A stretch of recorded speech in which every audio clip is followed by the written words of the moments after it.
ఎక్కడైనా ల్యాండ్ పై ఇన్వెస్ట్ చేయాలని అనుకుంటున్నారా? అయితే ఫ్యూచర్ సిటీలో ఇప్పుడే ల్యాండ్ పీస్ పెట్టుకోండి. పూర్తి వివరాలకు మాకు కాల్ చేయండి.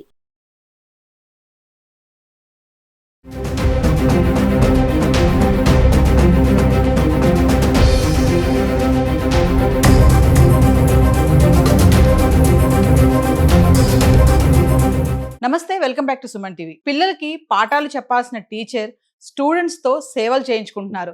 తీరిగ్గా కుర్చీలో కూర్చొని ఫోన్ మాట్లాడుతూ పిల్లలతో కాళ్ళు పట్టించుకుంటున్నారు. ఇప్పుడు ఈ వీడియో వైరల్ గా మారింది. శ్రీకాకుళం జిల్లాలోని గిరిజన బాలికల ఉన్నత పాఠశాలలో ఈ ఘటన చోటు చేసుకుంది. ఇప్పుడు ఈ వీడియో హాట్ టాపిక్ గా మారింది.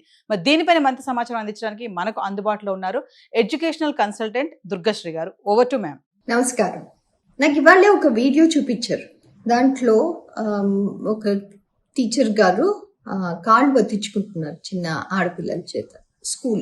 ఇది చాలా డిస్టర్బ్ చేసింది నన్ను. ఎందుకు ఏంటి అనేది మీకే అర్థమైపోయి ఉండొచ్చు. పిల్లలు స్కూల్కి ఎందుకు వస్తారు? వాళ్ళు చదువుకోవటానికి, వాళ్ళ ఫ్యూచర్ కోసం.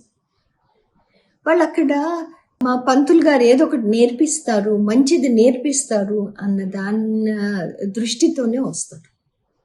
కానీ అదే పిల్లలు నేను స్కూల్కి వెళ్ళి మా టీచర్ గారి కాళ్ళు ఒత్తటానికో, వాళ్ళకి వెళ్ళి కూరగాయలు తీసుకురావటానికో, వాళ్ళకి వాళ్ళ పర్సనల్ పనులు చేయటానికో నేను వెళ్ళాలి అంటే నేను స్కూల్కి ఎందుకు వెళ్ళాలి అన్న ఫస్ట్ క్వశ్చన్ వస్తుంది వాళ్ళకి. వాళ్ళు స్కూల్కి వచ్చేది మీకోసం మా కోసం కాదండి, వాళ్ళ ఫ్యూచర్ కోసం వస్తున్నారు. అదే పిల్లలు ఇంట్లో కూర్చుని కూడాను వాళ్ళ తాతగారి నాన్నమ్మ కాళ్ళు ఒత్తటం అనేది వాళ్ళు ఇంట్లో చేయని కూడా చేయరేమో. కానీ మనం ఇక్కడ అడుగుతున్నాము ఏంటి చేయటానికి? కాళ్ళు వత్తమని ఎందుకు అడుగుతున్నాము? మనకొక పవర్ ఉందని. ఏంటి? నేను టీచర్ని, నేను చెప్పింది నువ్వు చేయాలి అని. Isn't that abusing your power? నువ్వు టీచర్ అన్నంత మాత్రాన పిల్లల చేత కాళ్ళు పట్టించుకోవటం, that is abuse of your power.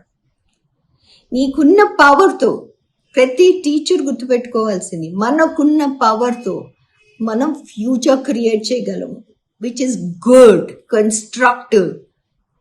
ఇలా బిహేవ్ చేస్తే పిల్లలు స్కూల్కి రావటానికి కూడా అబ్బా ఎవడెళ్తాడులే అన్నట్టు ఉంటుంది. So please, you cannot disrespect a child. పిల్లలే అని పిల్లలేంటి చిన్నపిల్లలు, వాళ్ళకి ఏం తెలుస్తుంది అనుకోవద్దు. ఎదుటి మనిషికి మనము రెస్పెక్ట్ ఇవ్వలేనప్పుడు, if you can not respect that dignity, that is not good. You are not a teacher. ఇట్లాంటి unethical use of power, abuse of your power, no. Unethical ఎందుకు అంటున్నానంటారా? ఇది తగని పనండి. ఇది అసలు అనైతికత్వం అనే దానికి పెద్ద ఉదాహరణ. అసలు టీచింగ్ ఎథిక్స్ లోనే లేదు. ఇది బానిసత్వం అంటారు. వాళ్ళేం మనకి బానిసత్వంలోకి రావాలి అన్న టీచింగ్ అనేది లేనే లేదు అసలు టీచర్స్ ప్రొఫైల్లో. మీరు ఎందుకు చేయిస్తున్నారు? కాళ్ళు తెచ్చటం ఏంటి? తప్పు కదా. పిల్లలు వాళ్ళ మన ఫ్యూచర్. ఇది హైలీ ఇన్అప్రోప్రియేట్ కూడా. ఇన్అప్రోప్రియేట్, తగ్గని పని. మనము ఎడ్యుకేటర్స్ అండి, మనము ఫ్యూచర్ని బిల్డ్ చేస్తున్నాము. ఇలాంటి పనులు మనకి తగవు. అస్సలు అంటే అస్సలు తగవు. ఇంకోటి కూడా ఉంది. మీరు ఎప్పుడైనా మీ జాబ్ డిస్క్రిప్షన్ చూసారా? మన జాబ్ డిస్క్రిప్షన్ ఎంత హైలీ ప్రొఫెషనలిజం ఉంటుందో మీరు ఎందుకు మర్చిపోతున్నారు? మన టీచింగ్ ప్రొఫెషన్లో ఈక్వాలిటీ అనేది చాలా important. Unethical no, inappropriate no. మన మాటల్లోనూ మన చేతల్లోనూ ఇవన్నీ అస్సలు రాకూడదు. పిల్లలు స్కూల్లో ఆల్మోస్ట్ 10 hours స్పెండ్ చేస్తారండి. ఫిజికల్గా కాకపోయినా మెంటలీ 10 గంటలు. వాళ్ళ ఇంటికి వెళ్ళిన తర్వాత కూడా ఇవాళ ఈ టీచర్ ఇది నా చేత చేయించారు, అది తల్లిదండ్రులకి చెప్పుకోలేక సగం టైం చెప్పాలా వద్దా, రేపొద్దున చెప్తే మళ్ళీ ఏమంటారు, మా టీచర్ నన్ను తిడతారేమో. Again abuse of power. ఒక భయము, భక్తితో కాదు, ఒక భయంతో చేసే పని అవన్నీ. ఇవన్నీ మనకి అవసరమా? మన పిల్లలకి అవసరమా? మన పిల్లలు మన ఫ్యూచర్. వాళ్ళకి ఇవన్నీ అవసరం లేనే లేదు. వాళ్ళు బడికి వచ్చేది మీ దగ్గర నుంచి నేర్చుకోవటానికి.